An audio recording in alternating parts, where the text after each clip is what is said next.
Aqui vão 3 grandes respostas para as suas perguntas sobre UFC e MMA. Roda a vinheta.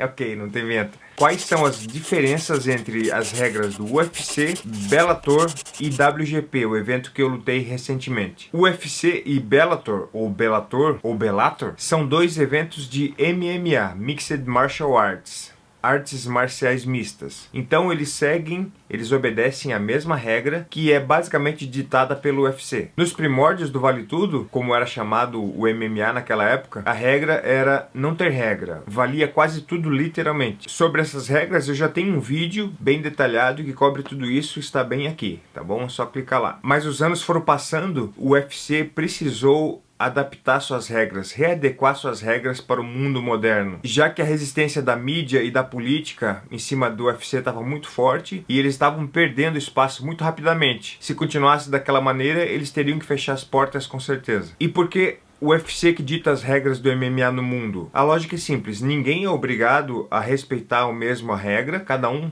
é livre para fazer a regra que quiser, porém faz muito sentido os eventos menores obedecerem a mesma regra, para todo mundo falar a mesma língua, principalmente as comissões atléticas que regulam esse esporte. Por exemplo, o árbitro que trabalha no UFC não é o árbitro contratado pelo UFC, é o árbitro contratado pela comissão atlética. E ele também arbitra outros eventos, como Bellator ou Bellator, como também arbitra todos os eventos que essa mesma comissão rege ou regulariza. A função do próprio árbitro, por exemplo, é uma função muito delicada que mexe ali com a saúde do atleta e precisa ser tomada as decisões muito rapidamente ali no calor do movimento, no calor da emoção. Então é muito importante que as regras sejam unificadas para o árbitro não ter como errar. Além de que é um favorzão para os atletas, né? Os lutadores que estão, mesmo que lutando um evento menor, mas no fundo o objetivo maior é sempre o teu UFC. Então ele já consegue vir treinando e se aperfeiçoando numa mesma regra para depois, quando entrar no UFC, já tá tudo automático. Claro que existem eventos, principalmente ocidentais, que não obedecem de maneira nenhuma as regras do UFC.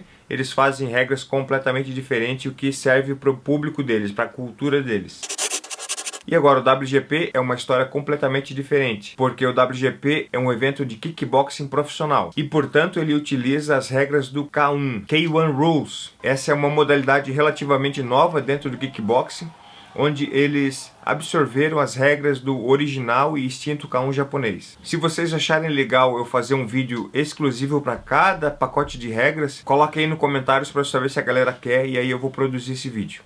Segunda grande pergunta: como é feito o ranking do UFC? Na verdade, o ranking do UFC é constituído por jornalistas especialistas na modalidade que fazem a votação entre eles e aí é constituído a posição dos rankings. Acredito eu que esses jornalistas eles são denominados por alguns eventos como UFC, Bellator, e aí é composto uma cúpula ali, um grupo de pessoas que fazem esse ranking. Se eu estiver falando besteira, por favor comentem aí e me corrijam. Claro que algumas decisões são feitas com base concreta, né, de números concretos, por exemplo, número de vitórias do atleta, com quem ele lutou, qual é o nível de atleta que ele enfrentou, como ele venceu. Por isso, na maioria das vezes, o ranking faz bastante sentido, já que é só fazer uma conta matemática ali. Se o número 3 do ranking lutou com o número 2 e venceu, teoricamente, o número 3 passa a ser o número 2 e vice-versa. Até aqui é simples, mas a gente sabe que não é bem assim que acontece, porque nós estamos falando não de puramente esporte, né? Estamos falando de diversão, entretenimento, business. O ranking do UFC e de outros eventos pode até serem feitos de maneira mais ou menos justa, mas o UFC dá a mínima para o ranking. Ele faz o que bem entende,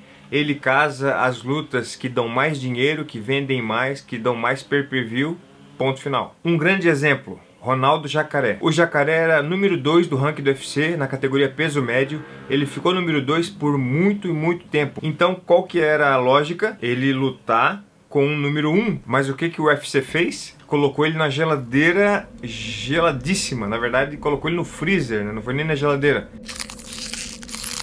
O Jacaré, como número 2, ele foi testado contra número 5, número 6, número 7, número 8, número 10, até o número 13. Não desmerecendo o número 13 de maneira nenhuma, eu queria estar no lugar dele, mas o que eu quero dizer é que o UFC teve coragem de colocar o Jacaré contra o número 13 e não teve coragem de colocar o Jacaré contra o campeão.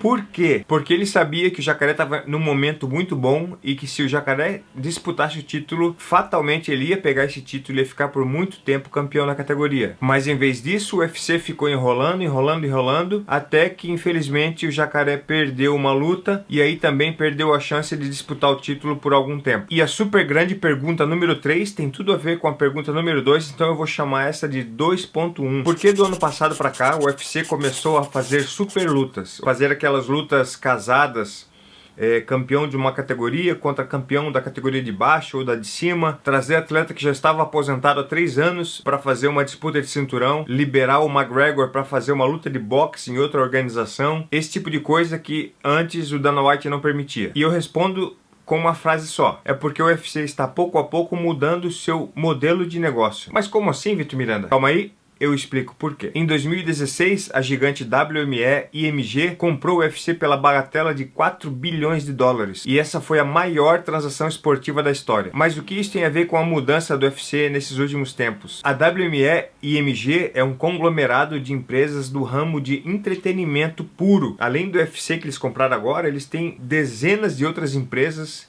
gigantes também que mexem com entretenimento. Empresas no ramo do teatro, da moda e beleza, do cinema, da TV, do esporte. Eles são dono daquele evento gigante de beleza, Miss Universo. Eles são dono de empresas que são os maiores agenciadores de atores de Hollywood. Ou seja, quando se fala em entretenimento, eles estão por toda parte. Ano passado, eles fizeram uma limpa no UFC, dispensando a maioria dos grandes executivos do UFC que entendiam de lutas, que muitas vezes eram ex-lutadores, e substituírem essa galera por executivos do ramo de entretenimento. Então agora quando a gente vê artistas do mundo da música ou do cinema interagindo com lutadores, tem a mão da WME. Quando a gente vê um lutador do UFC sendo trocado por um lutador de um outro evento, também tem a mão deles, porque eles também têm essa expertise de troca de jogador, eles trabalham também com a NFL. Por isso a gente tem percebido essa grande revolução no UFC, seja mudanças que a gente gosta, seja mudança que a gente não curte, mas é o que é e a gente vai perceber o UFC caminhando para o lado do entretenimento cada vez mais, mesmo que a gente goste ou não.